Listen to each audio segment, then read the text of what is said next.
Hi everyone. अब हम लोग बात करने वाले हैं कि पीएचपी क्लास के अंदर कॉन्स्टेंट्स को कैसे यूज कर सकते हैं। देखो, पीएचपी में आप लोग कॉन्स्टेंट दो तरीके से यूज कर सकते हो, एक तो पीएचपी क्लास के अंदर, एक प्रोसीजरल तरीके से।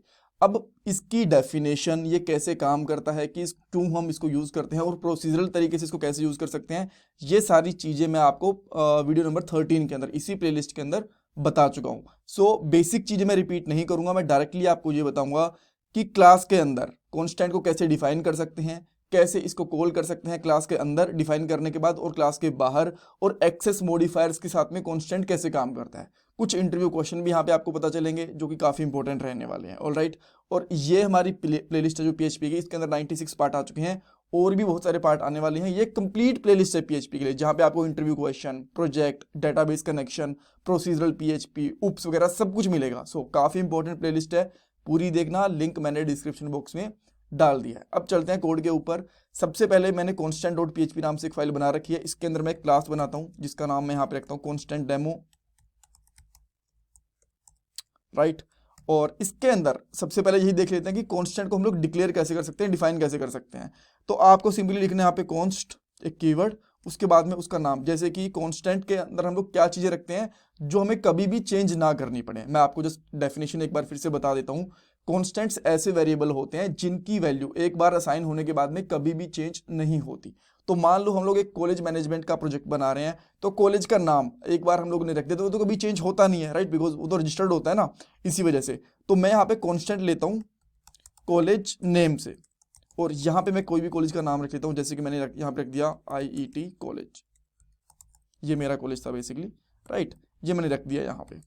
सो डिफाइन करना तो इतना ईजी होता है। अब इसको कॉल कैसे कर सकते हैं, पहले ये देख लेते हैं कि एक क्लास के बाहर कैसे इसको कॉल किया जा सकता है। और देखो, एक कांस्टेंट को कॉल करने के लिए कभी भी आपको उसका ऑब्जेक्ट क्रिएट करने की जरूरत नहीं। डायरेक्टली आप लिख सकते हो कांस्टेंट, जो अभी क्लास का नाम है, इसको मैं कॉपी कर लेता हूँ, और उसके बाद में डबल कोलन्स, जिसको आप कह सकते हो स्कोप रेजोल्यूशन मेथड भी, और उसके बाद में जो भी आपका कांस्टेंट का नाम है, जैसे कि college name, and that's it. इसके बाद आप इसको प्रिंट भी कर पाओगे। वो चेक भी कर लेते हैं। आप यहाँ पे देख सकते हो जो कांस्टेंट का नाम था यहाँ पे प्रिंट हो चुका है। ऑलराइट। सो ये तो तरीका हो गया कि अगर एक क्लास के अंदर आपने कांस्टेंट बनाया, उसको बाहर एक्सेस करना चाहते हो। अब मान लो इसके किसी फंक्शन के अंदर ही आप एक्सेस करना चाहते हो। मान लो आपके पास क्लास का एक और फंक्शन है जिसका नाम है गेट कॉलेज नेम, और यहाँ पे मैं इसका आगे फंक्शन लिख देता हूँ, राइट। ये है हमारे पास, और ये क्या रिटर्न करेगा, कॉलेज का नाम। तो मैं यहाँ पे चाहता हूँ कि एको, और इसके बाद में इस कॉलेज के नाम को रिटर्न करे। बट अगर आप ऐसे करोगे ना तो ये देगा आपको एरर। मैं आपको एक बार दिखा भी देता हूँ। सबसे पहले इसका ऑब्जेक्ट बनाना पड़ेगा। यहाँ पे लिखता हूँ मैं C1 equal to new constant demo, और उसके बाद में सिंपली लिखेंगे यहाँ पे $C1, और देन हमारे फंक्शन का नाम which is get college name, right. तो अभी जैसे मैं इसको कॉल करने की कोशिश करूंगा, ये देगा हमें एरर। आप यहाँ पे देख सकते हो, इसने क्या बोला कि अनडिफाइंड कांस्टेंट कॉल कर रहे हो आप। इसका रीजन ये है बिकॉज डायरेक्ट जब भी आपको कांस्टेंट कॉल करना होता है तो आपको यहाँ पे लगाना पड़ता है या तो सेल्फ, और सेल्फ के बाद में स्कोप रेजोल्यूशन मेथड, इस तरीके से, राइट। तो ऐसे आप कॉल कर सकते हो। अब थोड़ा सा मैं यहाँ पे BR टैग भी लगा देता हूँ, ताकि बिकॉज दो जगह पे एको हो रहा है ना, एक तो यहाँ पे भी हो रहा है और नीचे भी हो रहा है। तो मैं यहाँ पे एक BR टैग लगा देता हूँ। अब हम लोग यहाँ पे आते हैं तो देखो हमारे पास दो जगह पे कॉलेज प्रिंट हो रहा है। अब एक और तरीका भी होता है, अगर आप चाहो तो सिंपली आप लोग क्या कर सकते हो, इसको मैं कमेंट आउट कर देता हूँ ताकि ये कोड बचा रहे, और यहाँ पे करता हूँ डॉलर क्लास का नाम कॉन्स्टेंट डेमो कोलन कोलन, और आपके कांस्टेंट का नाम, इस तरीके से, राइट। अब इसको यहाँ पे आप कॉल करो, स्टिल ये आप देख रहे हो प्रॉपरली कॉल हो रहा है, इसमें कोई दिक्कत नहीं आ रही है, राइट। अच्छा, एक बार के लिए जो ये वाला कॉलेज वाला नाम है ना, मैं डायरेक्टली इसको प्रिंट कर रहा हूँ, इसको मैं कमेंट आउट कर देता हूँ। तो आप देख सकते हो अभी एक ही जगह से प्रिंट हो रहा है यहाँ पे एको हमारे पास, ठीक है। All right. अच्छा, अब ये तो हो गया हमारे पास नॉर्मली कांस्टेंट को। हाँ, अगर आप लोग ये सोच रहे हो कि डायरेक्टली आप यहाँ पे इस तरीके से भी कॉल कर दोगे डॉलर दिस, और उसके बाद में यहाँ पे लगा दोगे कॉलेज नेम, सो वो काम नहीं करने वाला। आप यहाँ पे आओ एंड देखो, ये कह रहा है कि आप अनडिफाइंड प्रॉपर्टी कॉल कर रहे हो, वो एग्जिस्ट नहीं करती, राइट। सो इस तरीके से कॉल नहीं होने वाला, इस तरीके से बस वेरिएबल्स कॉल होते हैं। सो ये आपको हटाना पड़ेगा, और ये आपका काम करेगा। यहाँ पे आप देख सकते हो, दोनों में से कोई भी तरीका यूज कर सकते हो। अब ये तो हम लोगों ने क्या क्या चीजें देख ली हैं कि कैसे एक कांस्टेंट को हम लोग डिफाइन कर सकते हैं, इनसाइड और आउटसाइड कॉल कर सकते हैं। एक्सेस मॉडिफायर वाला क्या पंगा है ये मैं आपको दिखाता हूँ। एक बार के लिए ना इस फंक्शन को भी यहाँ से कमेंट आउट करो और इसको भी यहाँ से हटा दो।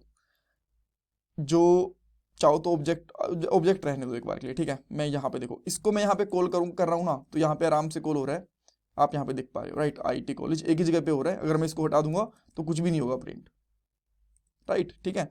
तो यहाँ से प्रिंट हो रहा है।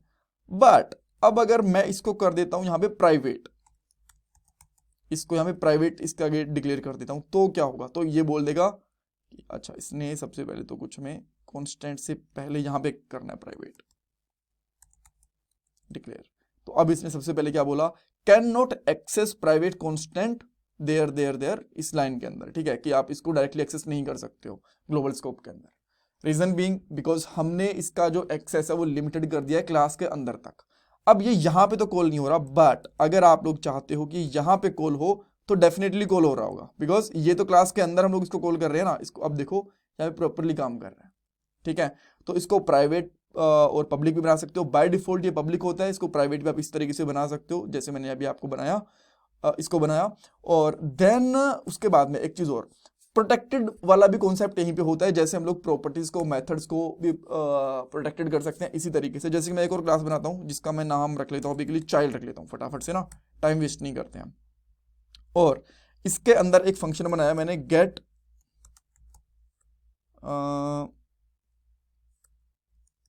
चाइल्ड नेम, इस तरीके से मैंने फंक्शन बनाया और इसको मैं यहाँ पे कर देता हूँ फंक्शन इस तरीके से, राइट। और मैं इसमें यहाँ पे एक्सेस करना चाहता हूँ इसी तरीके से।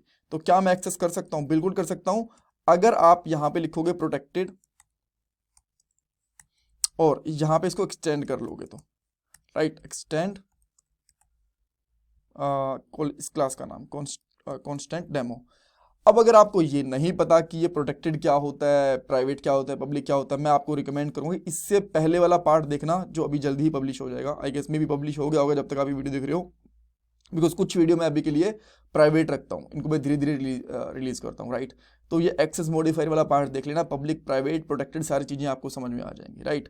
तो इसमें होता क्या है बेसिकली, मोटा मोटा बता देता हूँ कि जब आप इसको प्रोटेक्टेड करते हो तो वो कॉन्स्टेंट, मेथड या फिर प्रॉपर्टी उस क्लास के अंदर, जैसे कि यहाँ पे कॉल हो रही है, उसकी चाइल्ड क्लास के अंदर कॉल हो पाती है, राइट, ठीक है। सो अभी इसको हम लोग देखते हैं कॉल करके। और यहाँ पे मैं क्या करता हूँ, इसकी मुझे जरूरत नहीं है अभी के लिए, यहाँ पे लिखता हूँ $child equal to new child, ये मैंने फंक्शन बनाया। एंड देन यहाँ पे लिखेंगे $child और इसके अंदर सिंपली कर सकते हैं हम लोग यहाँ पे हमारे मेथड का नाम था गेट चाइल्ड नेम, इस तरीके से। और अब आप ये चेक करोगे तो आपका ये जो प्रोटेक्टेड वाली प्रॉपर्टी है ये आराम से कॉल हो रही है, राइट। अगर ये होती प्राइवेट इस तरीके से तो ये कॉल नहीं होती। मैंने इसको प्राइवेट कर दिया, अब इसको कॉल करने की कोशिश करते हैं, अब देखो कॉल नहीं हो रही है, राइट, बिकॉज यहाँ पे हम लोगों ने इसको प्रिंट करा है चाइल्ड क्लास के साथ में। सो आई होप आपको चीज़ें समझ में आई होंगी कि किस तरीके से कॉन्स्टेंट काम करते हैं नॉर्मली भी, और पब्लिक, प्राइवेट और प्रोटेक्टेड एक्सेस मॉडिफायर्स वगैरह के साथ भी, right. So thank you so much for watching this video. इसमें कुछ कन्फ्यूजन है, कुछ डाउट है, मुझे कमेंट सेक्शन के अंदर पूछ सकते हो। मैं आपसे रिक्वेस्ट करूंगा कि प्लीज़ वीडियो को लाइक करना, चैनल को सब्सक्राइब करना, कमेंट सेक्शन में फीडबैक देना। ये आपके लिए कम्प्लीटली फ्री ऑफ कॉस्ट है, बट मुझे इनसे बहुत वैल्यू मिलती है और मुझे और मोटिवेशन मिलता है, मैं आपके लिए और वीडियोज़ को लेकर आ पाता हूँ। Thank you guys, thank you so much for watching this video.